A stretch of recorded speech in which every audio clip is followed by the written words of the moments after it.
আসসালামু আলাইকুম। কেমন আছেন সবাই? আশা করি ভালো আছেন। আমরা আজকে দেখব হোস্টিংগার থেকে কিভাবে আমরা রিফান্ড নিতে পারি।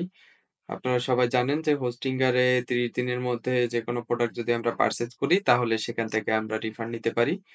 তো চলেন আমরা চলে যাই স্ক্রিনে।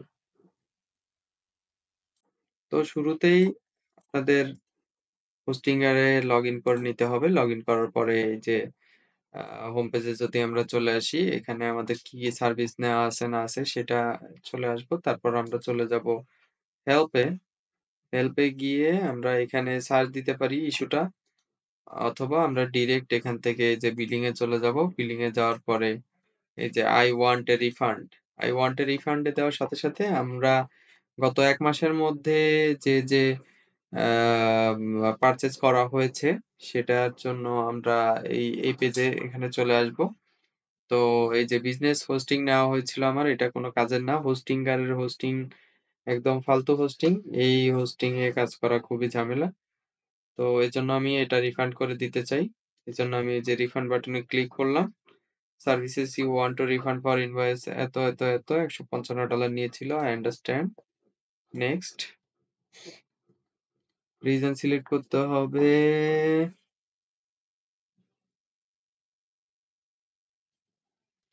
It lacks the feature I need.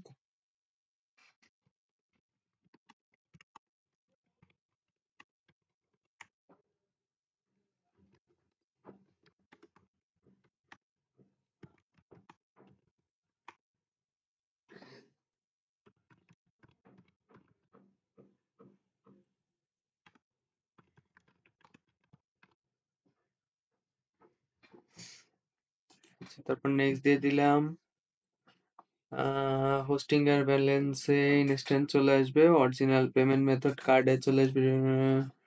যেখানে দেওয়া হয়েছিল আমরা সেটাতেই দিয়ে দিব। আমাদের ৪ থেকে ৭ দিন বিজনেস ডেজ লাগবে।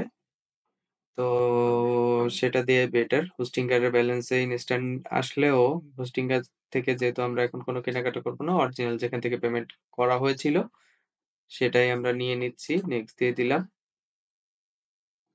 ওকে, সাবমিট রিকোয়েস্ট।